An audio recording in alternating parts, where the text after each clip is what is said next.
Assalamu alaikum students of 9th class. This is your biology lecture number 36.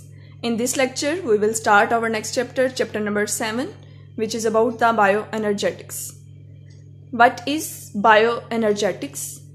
Let's move toward the words bioenergetics. इसकी definition पे जानने से पहले हम इस word को break करके इसका meaning देख लेते हैं. Students, bioenergetics is actually the branch of biochemistry. In this, we will discuss the how cells transform energy. Let's break this word. It consists of bio. As you know, bio means life, or it is related to the living organisms.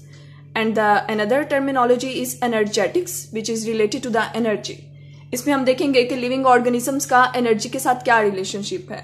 Living organisms को energy जो है वो क्यों चाहिए होती है. Energy किस तरह से transform यानी कि convert होती है. और इसमें हम जो है वो स्टडी करेंगे एनर्जी के रिलेशनशिप्स को. बच्चे, एनर्जी क्या है? Energy is actually the ability to do work. जो भी हमने वर्क करना है, एक्टिविटी परफॉर्म करनी है, उसके लिए हमें एनर्जी जो है वो चाहिए होगी. ठीक है, अगर एनर्जी हमें नहीं मिल रही तो हम कोई भी एक्टिविटी परफॉर्म नहीं कर सकते. तो बच्चे, कौन से वर्क हैं जिनके लिए हमें एनर्जी रिक्वायर होती है? फिजिक्स में तो हम मोस्टली पढ़ते हैं कि हम फोर्स लगा रहे हैं, हम चीज़ों को पुश कर रहे हैं, हम चीज़ों को पुल कर रहे हैं. तो इन सब चीज़ों के लिए एनर्जी रिक्वायर होगी. अगर हम लिविंग ऑर्गेनिजम्स के रिलेटेड देखें कि कौन से ऐसे वर्क हैं, कौन सी ऐसी एक्टिविटीज़ हैं जिनके लिए एनर्जी रिक्वायर होती है, तो उसमें बच्चे डिफरेंट वर्क्स आ जाते हैं. जैसे कि मैकेनिकल वर्क आ जाता है. मैकेनिकल वर्क जैसे हमारी मसल्स की एक्टिविटी. ठीक है, आप राइटिंग करते हैं, आप जो भी एक्टिविटी परफॉर्म करते हैं, आप मूवमेंट शो करते हैं. ठीक है, तो उसमें हमारी मसल्स की एक्टिविटी होती है. तो ये एक मैकेनिकल वर्क है. इसी तरह केमिकल वर्क्स हो रहे हैं हमारी बॉडी में. ठीक है, जिसमें हमारी बॉडी में जो डिफरेंट केमिकल कंपाउंड्स, उनके दरमियान जो बॉन्ड्स होते हैं, उनकी फॉर्मेशन और उनकी ब्रेकेज होती है. ठीक है, इसके अलावा हमारी बॉडी में जो वर्क हो रहा है वो ट्रांसपोर्ट है. ठीक है, जैसे कि एक्टिव ट्रांसपोर्ट हो गई.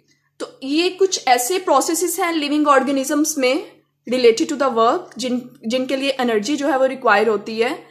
तो इन सब प्रोसेसेस के लिए हमारी बॉडी में एनर्जी रिक्वायर होती है और वो हम बायो एनर्जेटिक्स में डिस्कस करेंगे. Okay, now move towards the definition of bioenergetics. बच्चे, bioenergetics is the study of energy relationship and the energy transformation और energy conversion in living organisms. Bioenergetics में आप देखेंगे energy का relationship क्या है और एनर्जी कैसे कन्वर्ट होती है या कैसे ट्रांसफॉर्म होती है लिविंग ऑर्गेनिजम्स में. इसको अंडरस्टैंड करने के लिए हम एक एग्जांपल के थ्रू इसको अंडरस्टैंड करते हैं. बच्चे, example is about the photosynthesis. जैसे कि आपको पता है कि डिफरेंट केमिकल रिएक्शंस जैसे कि सेलुलर रेस्पिरेशन का होना और फोटोसिंथेसिस का होना, तो ये ऐसे केमिकल रिएक्शंस हैं जिनमें हम देखेंगे एनर्जी का रिलेशनशिप. बच्चे, photosynthesis as you know is a process in which the plants prepare their food. Plants जो हैं वो फूड प्रिपेयर करते हैं. ठीक है, photo means light and synthesis mean the production of food. Photosynthesis एक ऐसा प्रोसेस है जिसमें प्लांट्स फूड प्रिपेयर करके देते हैं. ठीक है, लाइट की प्रेजेंस में वो सनलाइट को यूज करते हैं. ठीक है, अब जैसे कि सन से लाइट एनर्जी आ रही है. ठीक है, वो फूड फॉर्मेशन में प्लांट्स को हेल्प कर रही है. अब वो जो एनर्जी है वो आके स्टोर हो जाएगी फूड में. ठीक है, सनलाइट से जो एनर्जी आती है वो फूड में स्टोर हो जाती है. उसको डिस्कस करने के लिए हम 2 टाइप्स ऑफ एनर्जी को डिस्कस करेंगे. तो let's move toward the previous concepts. उनको हम रिकॉल कर लेते हैं. As you know, on your book page number 117, यहां से हम रीडिंग स्टार्ट करते हैं. A living cell exhibits the ceaseless chemical activities. बच्चे, जो एक लिविंग सेल होता है, जैसे हमारी बॉडी होगी, प्लांट्स की जो प्लांट्स होते हैं उनकी बॉडी में जो सेल